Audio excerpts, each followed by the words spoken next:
Hello दोस्तों, कैसे हैं आप सब। स्वागत है आप सभी का कॉमिक वर्ल्ड चैनल पर। तो चलिए दोस्तों शुरू करते हैं किंग कॉमिक्स में खूनी खजाने की खोज। खूनी खजाने की खोज। मलाया के जंगलों से लगी सीमा मीमांसा प्रदेश को लोग वॉल्टर प्रदेश भी कहते हैं। वॉल्टर नाम के प्रसिद्ध शिकारी की इसी मिल्कियत माना जाता है।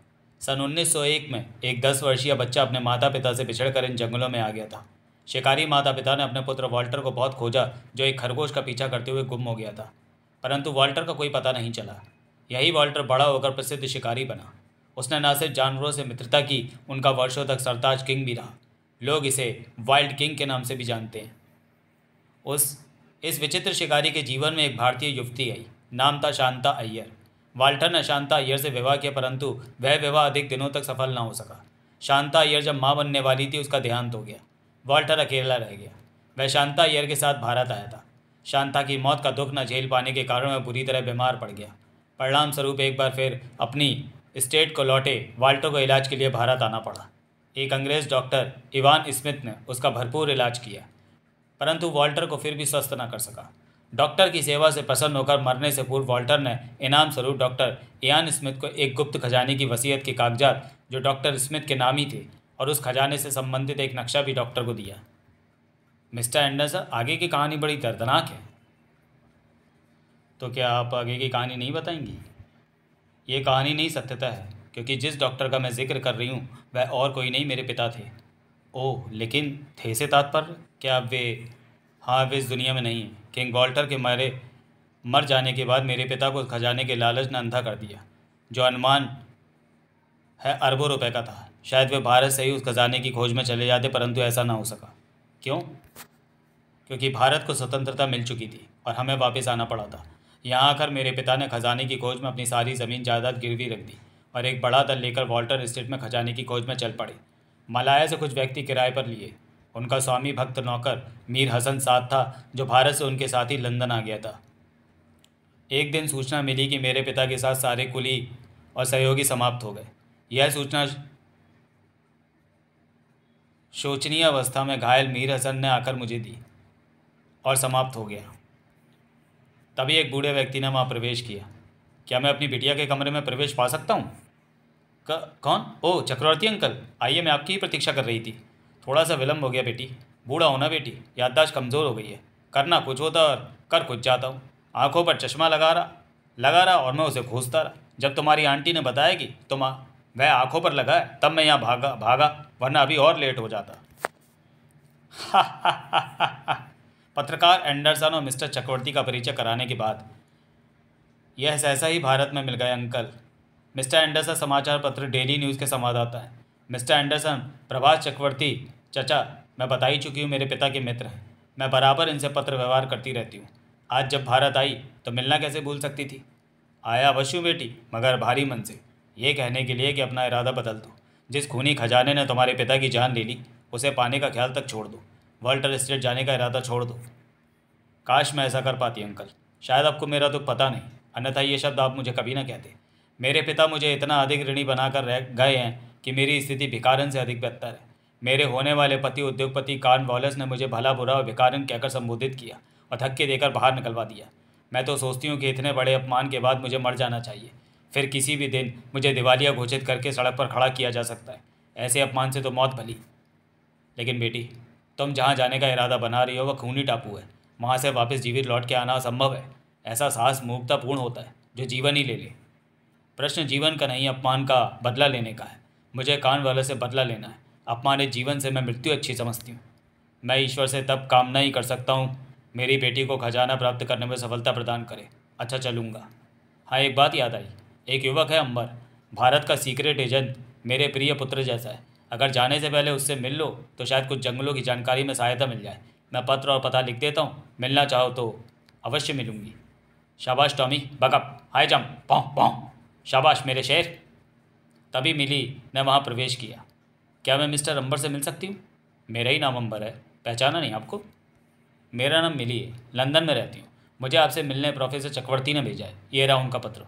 ओह, यानी कि चचा चक्रवर्ती ने भेजा है। टॉमी, तुम बीरबल को बोलो कि मेरे लिए दूध और मेम साहब के लिए चाय लाएं। मेरा नाम मेम साहब नहीं, मिली स्मिथ है।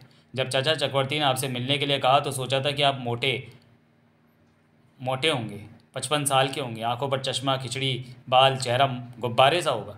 लेकिन अब क्या सोचती हैं आप तो ताजे दम नौजवान, सुंदर, प्यारे, आकर्षक।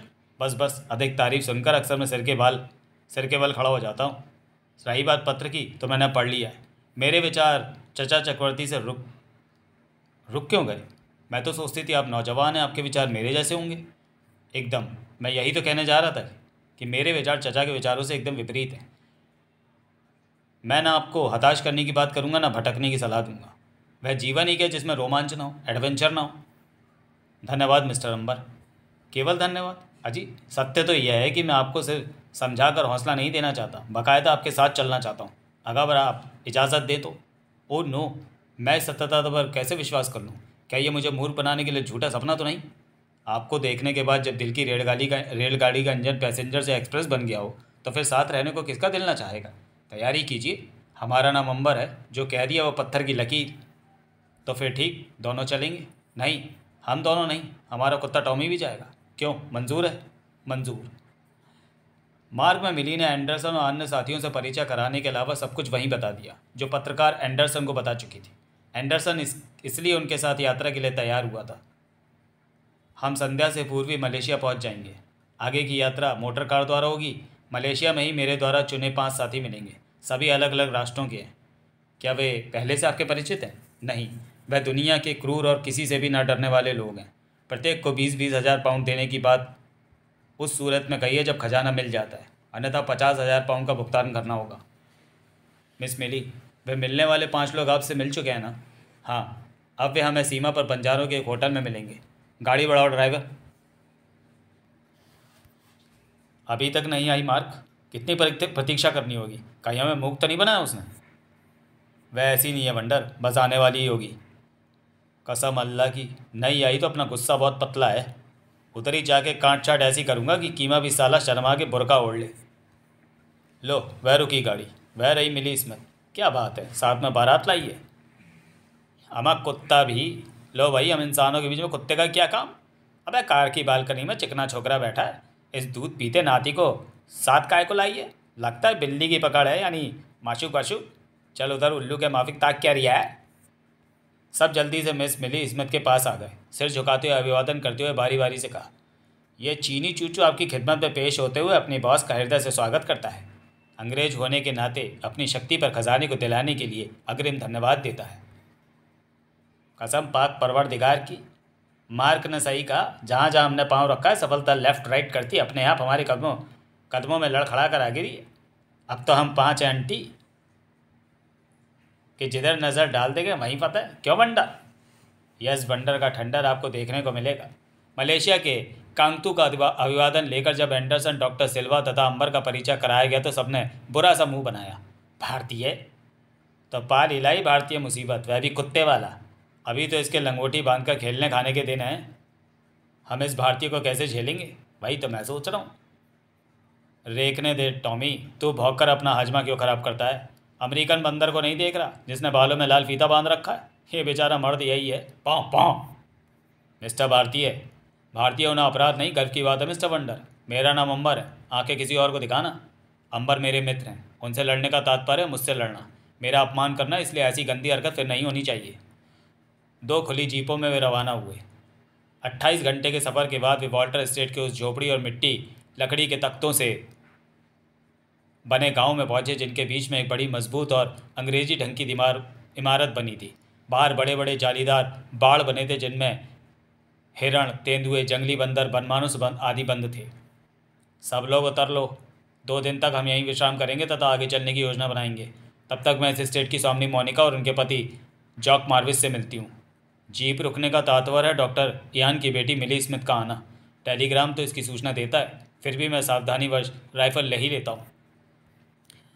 जॉक मार्विस और मोनिका पति पत्नी थे। मोनिका एयर वाल्टर को पत्नी की एकमात्र छोटी बहन थी। शिकारी मिस्टर वाल्टर का इस जग में कोई नहीं था, इसलिए मरने से पहले उन्होंने स्टेट मोनिका के नाम कर दी थी। मोनिका ने विवाह शिकारी जॉक मार्विस से किया, जो अंग्रेज़ थे। दोनों पति पत्नी यहीं जंगल में रहते हैं। एक लड़का बस उनकी संतान है जो इंग्लैंड में रहता है। दोनों पति पत्नी को सबसे मिलकर बहुत प्रसन्नता हुई।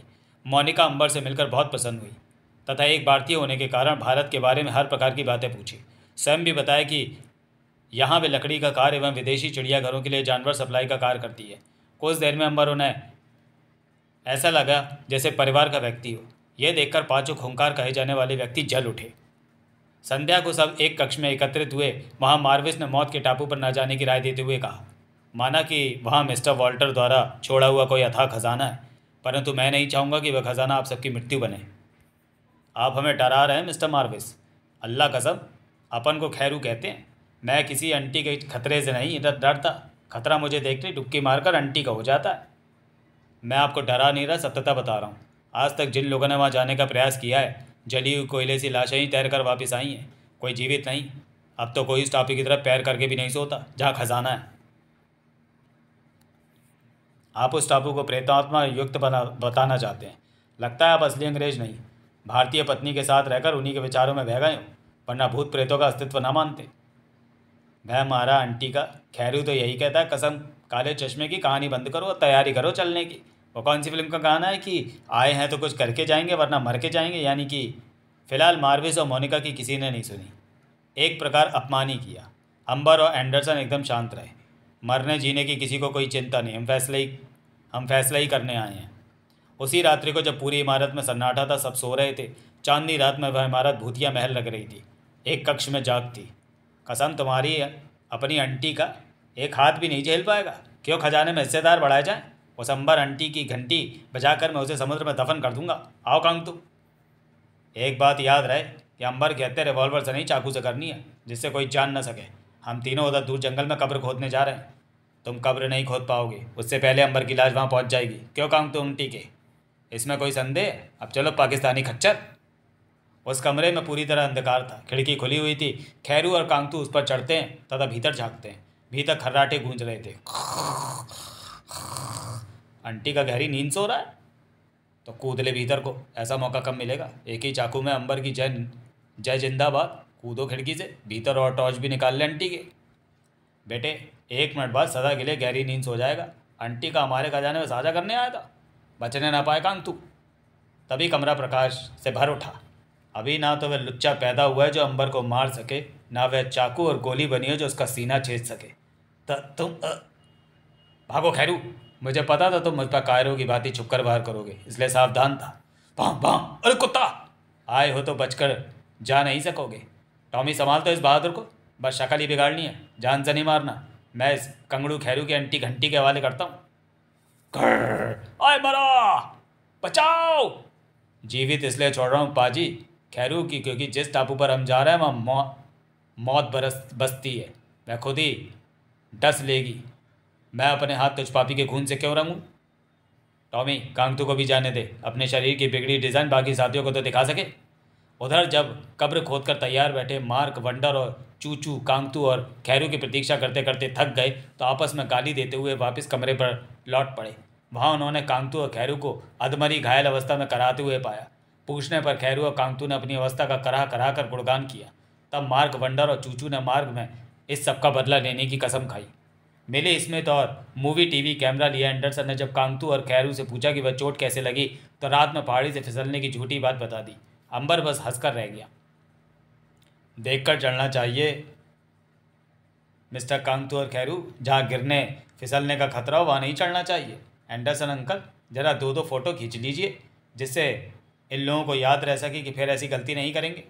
दिल तो नहीं चाहता कि मौत के टापू पर जाने के लिए विदा दूँ, लेकिन तुम्हारी जिद, काश तुम मेरी बात मान लेती और वापस लंदन लौट जाती। फिर भी मेरी शुभकामनाएं तुम्हारे साथ हैं। लंबी उम्र और सफलता के साथ वापस लौटो। धन्यवाद। क्या देख रहे हो मिस्टर अंबर? खजाना देख रहे होंगे। मिली को फांस कर उसमें साझा करना है ना। ओ आप लोग, आइए आइए। लगता है मुझसे अधिक आप लोगों की दिलचस्पी खजाने में है।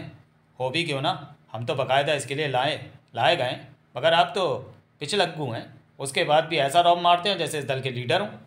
मैंने तो कोई ऐसा आदेश नहीं दिया जो आप ऐसा सोचने पर विवश हुए मिस्टर मार्क। दोगे भी तो क्या हम तुम जैसे लौंडे का कहना मान लेंगे? हमें मक्खी मच्छर भुनकों की परवाही कहाँ रहती है। मार्क ये क्यों नहीं कहते कि तुम आ बैल मुझे मार वाली कहावत सिद्ध करने आए हो? खैरू कांगतू का दर्द तुम्हें कचोट रहा है। तुम क्या सोचते हो उसका बदला नहीं लिया जाएगा? इसका जवाब तो मैं तुम्हें इसी समय देता, लेकिन सोचता हूँ चीनी बंदर मौत की उछल कूद से पहले वह खजाना देख लें जिसके लिए आया है। तुमने मुझे बंदर कहा? अच्छा है कि गधा या चूहा नहीं कहा। रास्ता छोड़ो, ऐसे नहीं जाओगे। अच्छा, तो कैसे जाऊंगा? ऐसे ही। टिशुम, बचाओ मार्क। भां भां भां। चूचू छपाक की आवाज़ के साथ पानी में जा गिरा। तभी वहाँ दौड़ते हुए बहुत से लोग आ गए। उनमें एंडरसन और मिली भी थी। ये चीखो पुकार कैसी है? इस चीनी चूचू और इन अंग्रेज महोदय से पूछ लीजिए कि क्या बात थी।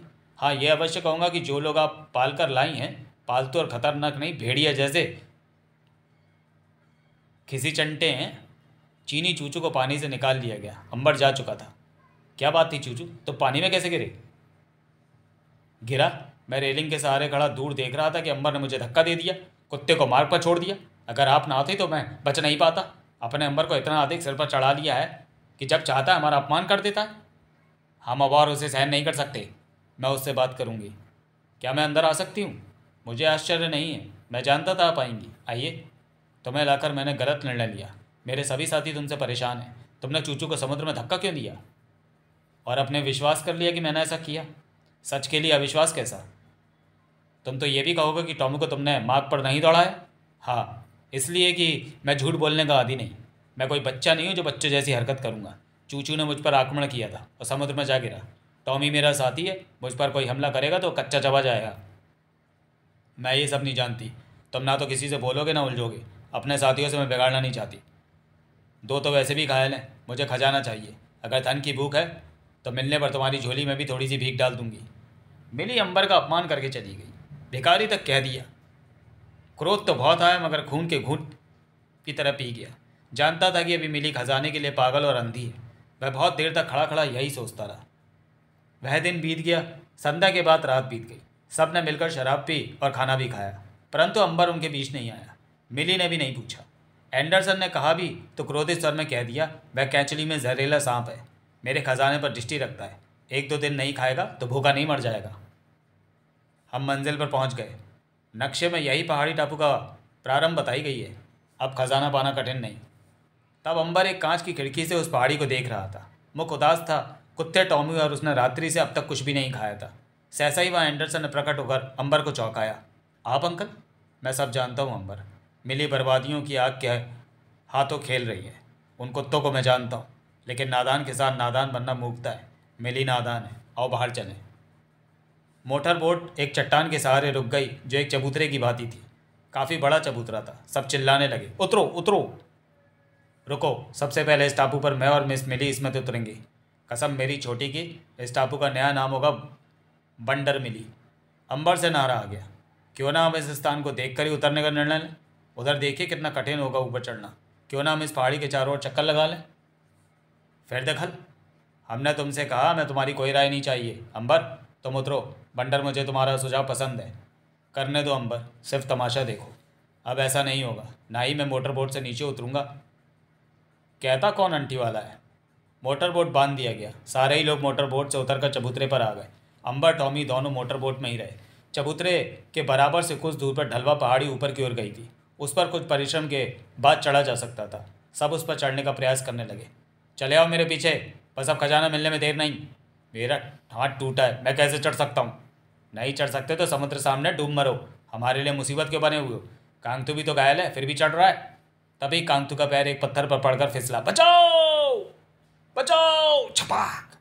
सबकी चीखें निकल गईं, क्योंकि फिर मरे हुए कांगतू का शरीर समुद्र से बाहर नहीं आया। उस पर बड़ी बड़ी आदमखोर मछलियाँ टूट पड़ी थी।